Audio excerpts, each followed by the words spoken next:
ಇಂದು ಮೊಹರಂ ಕೊನೆಯ ದಿನದ ಅಂಗವಾಗಿ ತುಮಕೂರಿನ ಹೆಗ್ಗೆರೆಯಲ್ಲಿ ವಿಶೇಷವಾದಂತಹ ಆಚರಣೆ ನಡೀತಾ ಇರುವಂಥದ್ದು. ಪ್ರತಿ ವರ್ಷದಂತೆ ಈ ಬಾರಿಯೂ ಕೂಡ ಬಾಬಯ್ಯನ ಆರಾಧನೆಯನ್ನ ಮಾಡ್ತಾ ಇರುವಂಥದ್ದು. ನೀವೀಗ ದೃಶ್ಯಗಳಲ್ಲಿ ಕೂಡ ನೋಡ್ಬೋದು. ಎಲ್ಲಾ ಸಮುದಾಯದವರು ಇಲ್ಲಿ ಯಾವುದೇ ಮುಸ್ಲಿಂ ಅಂತಲ್ಲ, ಹಿಂದೂ ಅಂತಲ್ಲ, ಎಲ್ಲಾ ಸಮುದಾಯದ ಭಕ್ತರು ಕೂಡ ಇಲ್ಲಿ ಭಾಗವಹಿಸಿ ತಮ್ಮ ಇಷ್ಟಾರ್ಥಗಳನ್ನ ಹರಕೆಯನ್ನ ಕೂಡ ತೀರಿಸುವ ರೀತಿಯಲ್ಲಿ ದೇವರ ಕೆಳಗೆ ಮಲಗಿಕೊಂಡು ತಮ್ಮ ಇಷ್ಟಾರ್ಥಗಳನ್ನ ದೇವರ ಮುಂದೆ ಇಡ್ತಾ ಇರುವಂಥದ್ದು.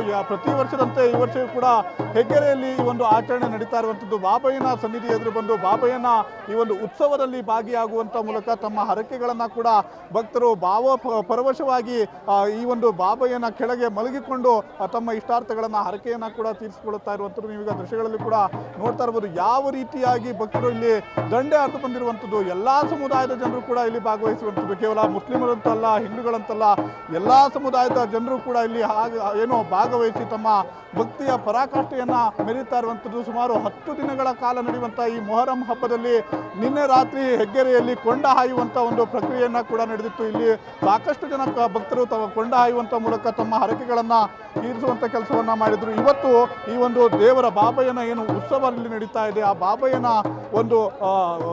ಬಾಬಯ್ಯನ ಕೆಳಗೆ ಮಲಗಿಕೊಂಡು ತಮ್ಮ ಹರಕೆಯನ್ನ ತೀರಿಸುವಂತ ಕೆಲಸವನ್ನ ಕೂಡ ಮಾಡ್ತಾ ಇದ್ದಾರೆ. ಈ ಮೂಲಕವಾಗಿ ತಮ್ಮ ಇಷ್ಟಾರ್ಥಗಳನ್ನ ಸಾಕಷ್ಟು ನಂಬಿಕೆಯನ್ನ ಈ ಒಂದು ಭಾಗದ ಜನರು ಹೊತ್ತುಕೊಂಡಿರುತ್ತೆ. ಸುಮಾರು 7-8 ಗ್ರಾಮದ ಜನರು ಇಲ್ಲಿ ಪ್ರತಿ ವರ್ಷವೂ ಇದು ತುಮಕೂರಿನಲ್ಲಿಯೇ ವಿಶೇಷವಾದ ಆಚರಣೆ ಆಗಿರುವಂಥದ್ದು. ಕೇವಲ ಹೆಗ್ಗೆರೆಯಲ್ಲಿ ಇರುವಂತಹ ಬಾಬಯ್ಯನ ಈ ಒಂದು ಉತ್ಸವ ಪ್ರತಿ ವರ್ಷ ಮೊಹರಂನ ದಿನ ಇಲ್ಲಿ ಉತ್ಸವ ನಡೆಯುತ್ತೆ. ಈ ಉತ್ಸವದಂದು ಎಲ್ಲಾ ಭಕ್ತರು ಕೂಡ ಭಾಗವಹಿಸಿ ತಮ್ಮ ಇಷ್ಟಾರ್ಥಗಳನ್ನ ಈಡೇರಿಸು ಅಂತ ಹೇಳಿ ಬಾಬಯ್ಯನ ಹರಕೆಯನ್ನ ಕೂಡ ತೀರಿಸುತ್ತಾ ಇರುವಂಥದ್ದು. ವಿಡಿಯೋ ಜರ್ನಲಿಸ್ಟ್ ಬಂಧು ಜೊತೆ ಹರ್ಷ ಸುರ್ಸಿ, ಪ್ರಜಾಶಕ್ತಿ ಟಿವಿ, ತುಮಕೂರು.